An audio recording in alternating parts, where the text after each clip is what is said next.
Hi everybody, I'm back with my whiteboard. We are going to go over the steps of muscle contraction. So the first stage is excitation. So here we have our neuron axon coming down here, and then this is our synaptic knob. Our muscle fiber is down here, and then this space that's in between the synaptic knob and the muscle fiber is called the synaptic cleft. So what happens is our impulse is sent down our axon, and that causes calcium to enter into our synaptic knob. So that is our very first step. Once calcium enters, synaptic vesicles release ACH into the synaptic cleft. And that is our step number 2. ACH then binds to receptors on our muscle cell, and that is step number 3. The binding of ACH causes channels to open at the surface of the muscle cell, and that causes lots of sodium to go in and just a small amount of potassium to go out. So what happens when the sodium and the potassium are going in and out? So there's more positive charge going into the cell. So that changes the overall voltage of the cell from negative to positive. And that step, which is, step number 4, causes channels all throughout the surface of the cell to open. So we've got sodium and potassium cell opening all over. So the potassium is going out and the sodium is going in. And the sodium-potassium gates opening and the influx and efflux of those is step number 5, which creates an action potential. So that's sort of our first stage of muscle contraction. Now we're going to go to our next stage.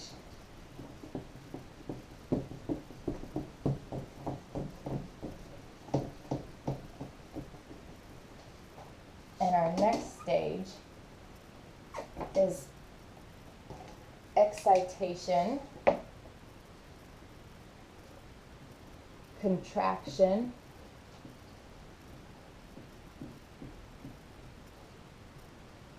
coupling.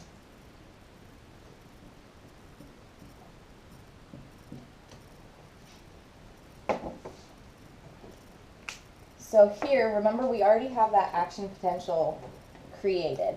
So here is our muscle fiber here. And we're actually going to have T-tubules coming in to our cell. So as that action potential, it is going like waves almost across the surface, and then when it hits the T-tubules, it goes inside. This is our step number 1. And right next to our T-tubules, we have terminal cisternae, and they're sort of like branches that kind of go parallel to the cell. So they branch off and kind of that sort of thing. Sorry for the horrible drawing. The action potential, once it comes down here, it causes the terminal cisternae to release calcium into the cytosol of the cell. So this area here is just the cytosol, the intracellular fluid. So now there's calcium in there, and that is our step number 2. once in there, the calcium is going to bind to our thin filament. So this is our thin filament. So remember, our thin filament is our actin. So the actin has specialized binding sites. These binding sites, though, are covered by tropomyosin. So they're not accessible right now. On the tropomyosin is troponin. So what happens is this calcium that's floating around in the intracellular fluid binds to the troponin, and that is our third step. Once that calcium binds, it causes the tropomyosin to move. So it sort of shifts, so it's no longer blocking the binding sites. And the best way that I can show that is to sort of redraw our binding sites. So now our binding sites aren't covered. They are now open and available. That is our step 4. So that is our excitation, contraction, coupling stage of our muscle contraction. So now we're going to go to our contraction stage.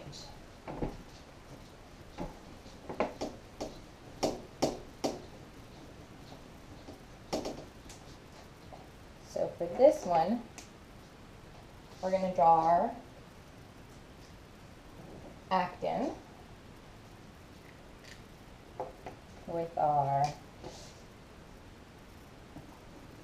binding site, and then remember tropomyosin with our troponin and calcium.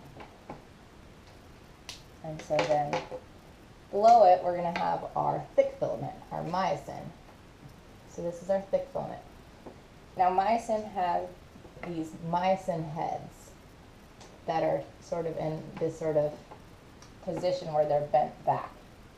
When they're in this position, they have ATP. They are bound to ATP.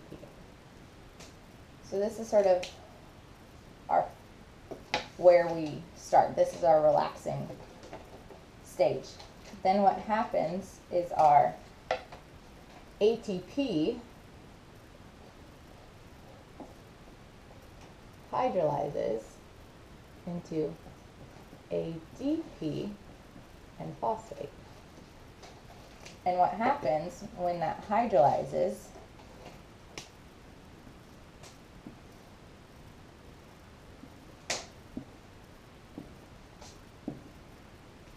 sorry, I'm kind of going ahead.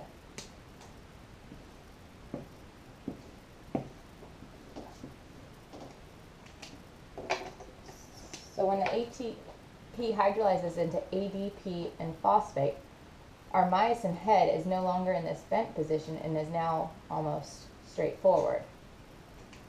And so now it has the ADP and phosphate attached to it. And then remember our binding site, and then our tropomyosin and troponin calcium complex are still there as well. So this is sort of our first step. That is our first step.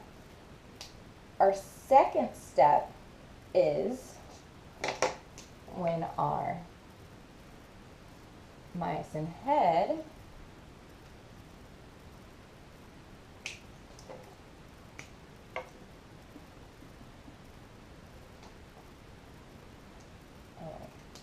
hold on.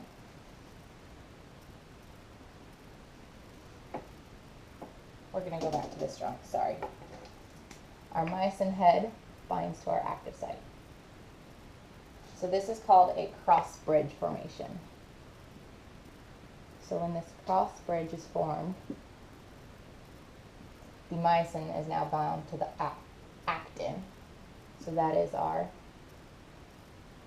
second step. Next, what happens is our myosin head releases the ADP and phosphate.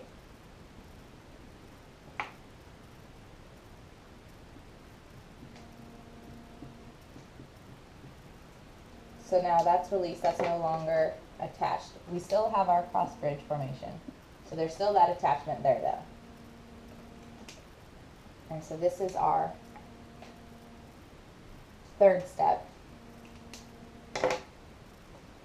And then in our fourth step, we have an ATP binds back to our myosin head, and that cross bridge connection is broken. And so that is what causes the two filaments to sort of slide alongside each other and causes the muscle to shorten. And that process just continues over and over again. So that is our muscle contraction. What happens? All right, thank you very much.